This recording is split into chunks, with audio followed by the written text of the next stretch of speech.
Shalom Bapak Mama, anak-anak muda yang diberkati Tuhan dimanapun Anda berada saat ini.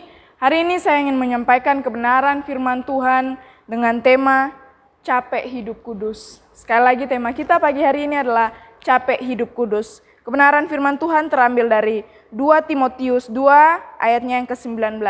2 Timotius 2 ayat yang ke-19.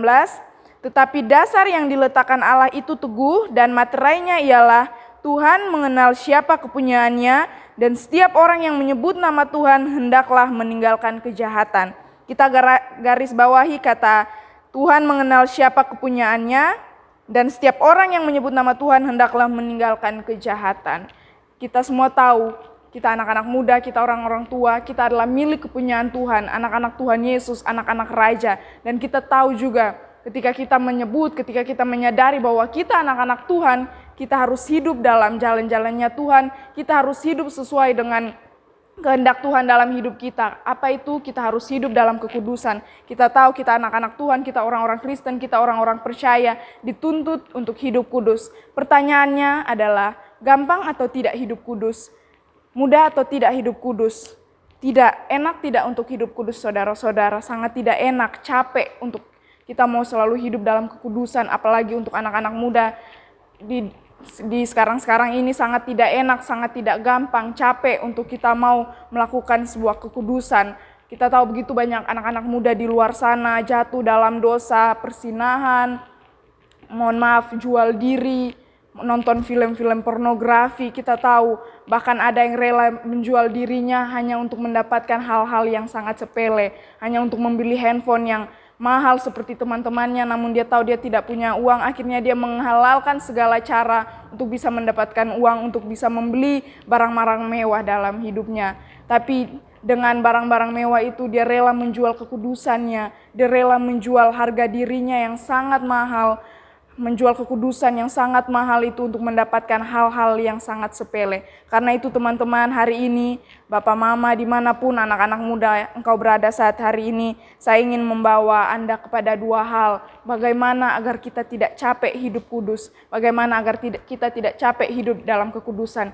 Yang pertama adalah kita menyadari bahwa kita kepunyaan Tuhan. Tadi kebenaran firman Tuhan mengatakan bahwa materainya ialah Tuhan mengenal siapa kepunyaannya. Kita juga tahu bahwa kita adalah milik kepunyaan Tuhan. Ketika kita tahu kita adalah milik kepunyaan Tuhan, seperti saya yang bilang di awal tadi, ketika kita tahu kita adalah anak-anak Raja, kita anak-anak Tuhan Yesus, kita mau untuk hidup sesuai dengan kebenaran Tuhan Yesus, kehendaknya, yaitu hidup kudus. Sangat sulit untuk hidup kudus di akhir-akhir ini, apalagi banyak anak-anak muda, banyak godaan, banyak tantangan.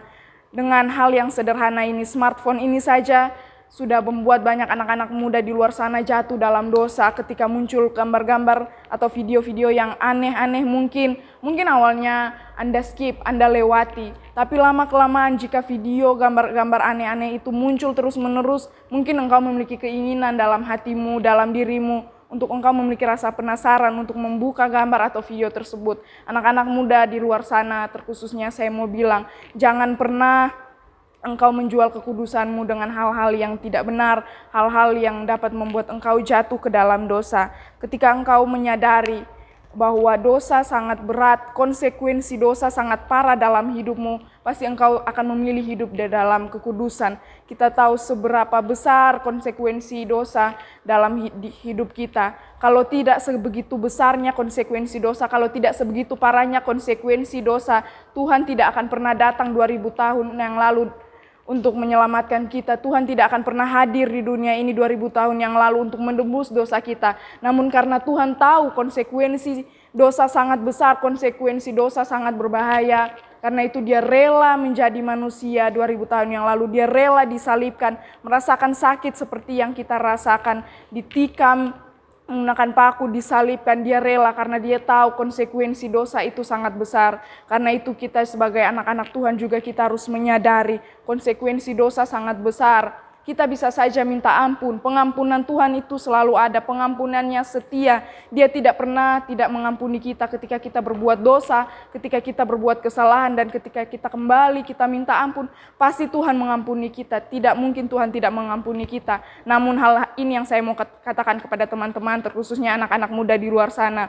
Mungkin ketika engkau meminta ampun pasti Tuhan mengampuni. Namun engkau memiliki kesempatan untuk minta ampun atau tidak. Bisa saja ketika engkau sedang berbuat dosa, ketika engkau sedang jatuh dalam dosa, lalu engkau mau minta ampun di hadapan Tuhan, namun engkau terlambat, Tuhan telah ambil hidupmu kembali, engkau tidak memiliki kesempatan lagi untuk minta ampun. Pengampunan Tuhan selalu ada, pengampunan Tuhan selalu tersedia bagimu. Namun kesempatan itu untuk minta ampun apakah masih ada dalam hidupmu? Mungkin kelihatannya engkau masih muda, perjalananmu kelihatannya secara manusia masih panjang, namun kita tidak tahu seberapa umur kita sampai kapan, kesempatan yang Tuhan berikan kepada kita sampai kapan. Karena itu jika engkau masih diberikan kesempatan Tuhan hari-hari ini untuk hidup, masih bisa Tuhan beri kesempatan untuk bertobatlah sungguh-sungguh, hiduplah dalam kekudusannya, sehingga ketika Tuhan mau ambil kita kapan saja, kita tahu bahwa kita hidup benar, kita hidup kudus di hadapan Tuhan. Jangan ketika kita sedang berbuat dosa, sedang berbuat kejahatan, Tuhan ambil kita kembali. Kita tidak akan pernah memiliki kesempatan itu lagi untuk minta ampun di hadapan Tuhan. Hal yang kedua yang ingin saya mau sampaikan, bagaimana agar kita tidak capek untuk hidup dalam kekudusan, bagaimana kita cara untuk tidak capek hidup kudus. Yang kedua adalah kita menyadari betapa besar anugerah Tuhan dalam hidup kita. Ketika kita menyadari Tuhan telah menebus dosa kita, anugerahnya sangat besar dalam hidup kita, pasti kita tidak mau melakukan hal-hal yang menyakiti hatinya. Dosa dengan anugerah Tuhan jauh melebihi dosa-dosamu, jauh melebihi setiap dosa yang kau lakukan. Nah, karena itu ketika engkau menyadari anugerah Tuhan sangat besar dalam hidupmu, mari bawa hidupmu untuk makin hari makin berkenan di hadapan Tuhan. Kita tahu satu orang berbuat dosa membuat seluruh dunia menjadi berdosa dalam Roma 5. Namun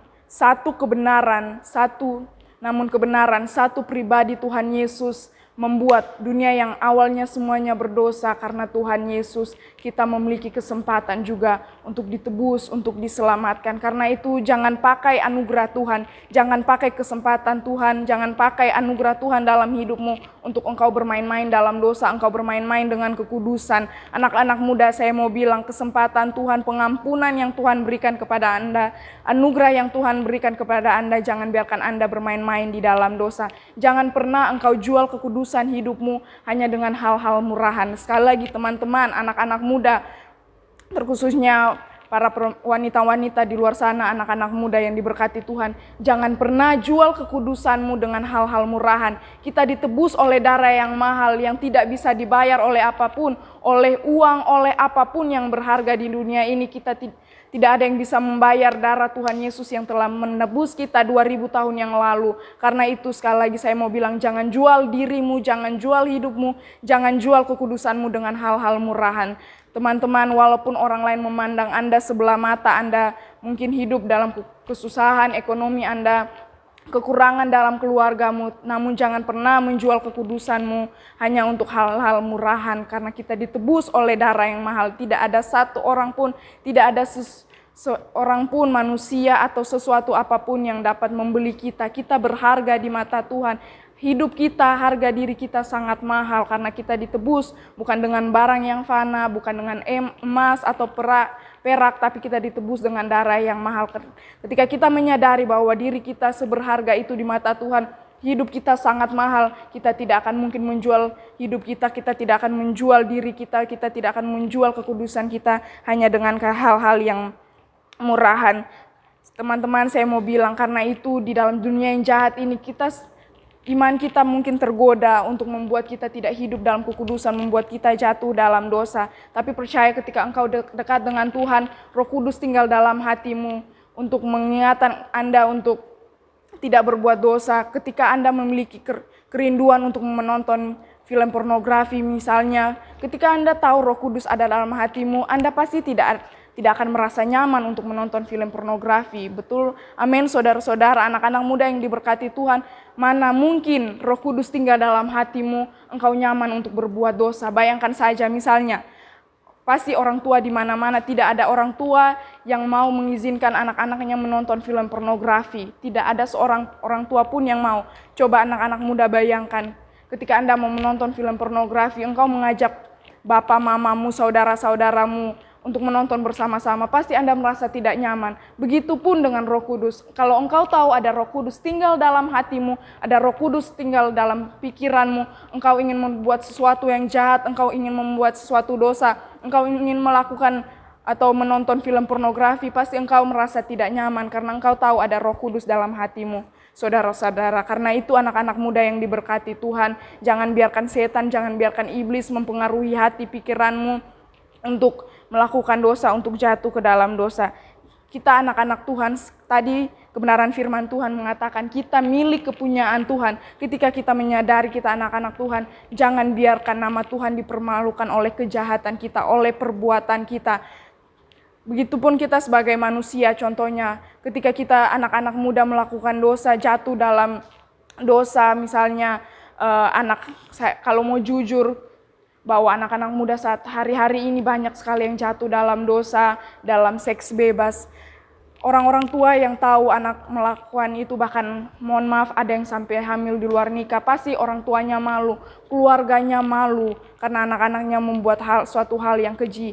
Begitupun kita anak-anak Tuhan, orang-orang Kristen, jangan permalukan nama Tuhan dengan perbuatan-perbuatan kita yang jahat. Jangan permalukan nama Tuhan dengan perbuatan-perbuatan kita yang keji. Tapi justru kita harus menjadi anak-anak, menjadi teladan bagi orang-orang lain, bagi orang-orang yang tidak percaya akan Tuhan, tidak percaya akan Kristus. Kita harus menjaga hidup kita, sikap kita dengan menjaga kekudusan hidup kita. Ketika orang lain melihat kekudusan hidup kita, kita hidup benar, orang lain pasti akan menilai kita baik, orang lain pasti akan menilai kita benar. Nama Tuhan pasti tidak akan pernah dipermalukan. Namun ketika engkau melakukan sesuatu hal yang keji, sesuatu hal yang kotor, yang menyakiti hati Tuhan, orang lain pasti akan melihat bahwa kita orang-orang Kristen sama saja seperti, mohon maaf, agama-agama yang lain, ajaran-ajaran yang lain, tetap toh mereka hidup dalam dosa, mereka juga melakukan sesuatu yang keji, mereka juga jatuh dalam seks bebas, mereka juga menonton film pornografi. Jangan pernah biarkan orang lain memandang Tuhan kita rendah, jangan pernah biarkan orang lain memandang Tuhan kita remeh, tapi justru dengan hidup kita, nama Tuhan kita semakin dipermuliakan. Dengan gaya hidup kita, dengan hidup benar, kita menjadi orang-orang yang berbeda, menjadi anak-anak muda yang berbeda, dengan kebiasaan hidup kita yang benar, menyenangkan orang lain dengan kekudusan hidup kita, agar nama Tuhan kita semakin hari semakin dipermuliakan. Kita anak-anak Tuhan diberikan apa yang namanya free will, kehendak bebas. Kita bisa memilih kita mau hidup kudus atau tidak. Namun kita tahu ketika kita menyadari kita anak-anak Tuhan, kita tidak akan memilih, kita tidak akan punya pilihan lagi mau memilih hidup kudus atau tidak. Tapi ketika kita menyadari kita punyanya Tuhan, kita miliknya Tuhan, kita pasti tidak akan memilih yang namanya kejahatan. Sudah pasti pilihan kita hanya satu, yaitu hidup dalam kekudusan. Kesimpulan saya sederhana, teman-teman. Ketika engkau memilih Tuhan dalam hidupmu, otomatis engkau memilih untuk hidup sesuai dengan kebenarannya, yaitu hidup kudus, hidup berkenan di hadapan Tuhan. Ketika engkau memilih Tuhan dalam hidupmu, masa depan yang indah, masa depan yang terbaik akan memilihmu. Namun jika engkau memilih selain dari Tuhan, di luar Tuhan, engkau sendiri yang akan mengejar masa depan itu, engkau sendiri yang akan mengejar berkat itu. Mungkin engkau bisa dapat itu masa depan yang engkau inginkan, berkat yang engkau inginkan, engkau mungkin bisa dapat di luar Tuhan. Tapi engkau akan lelah, engkau akan capek. Tetapi jika engkau pilih Tuhan, Tuhan yang akan memberikan berkat, memberikan masa depan yang terbaik bagimu. Ketika Tuhan memberikan berkat kepadamu, Tuhan memberikan masa depan yang terbaik padamu, Tuhan yang akan jaga masa depanmu, Tuhan yang akan jaga berkatmu. Ketika Tuhan yang jaga masa depanmu, tidak ada satu orang pun yang dapat mengambilnya, tidak ada satu orang pun yang dapat melawannya, karena Tuhan di pihak kita. Amin. Karena itu mari bawa hidupmu, mari pilih Tuhan, izinkan Tuhan bekerja dalam hidupmu, izinkan Tuhan membangun hidupmu, izinkan Tuhan membangun karirmu, izinkan Roh Kudusnya bekerja dalam hidupmu. Mari jaga hidup kita makin hari, terkhususnya anak-anak muda. Saya mau katakan, ketika dunia semakin gencar-gencarnya, semakin jahatnya untuk melakukan dosa, kita anak-anak Tuhan, kita orang-orang Kristen, kita anak-anak muda yang diberkati juga semakin gencar-gencar, semakin berapi-api untuk melayani Tuhan. Jangan biarkan setan, iblis menguasai dirimu untuk engkau tidak hidup dalam kekudusan. Karena itu mari teman-teman, saya mau bilang pesan saya yang terakhir, jangan pernah capek-capek hidup dalam kekudusan. Memang tidak gampang, memang tidak enak, tapi belajarlah untuk menjadi anak-anak Tuhan yang hidup berkenan di hadapannya. Kiranya kebenaran firman ini memberkati Anda, Bapak Mama, terusnya anak-anak muda dimanapun Anda berada. Tuhan Yesus memberkati kita semua. Shalom.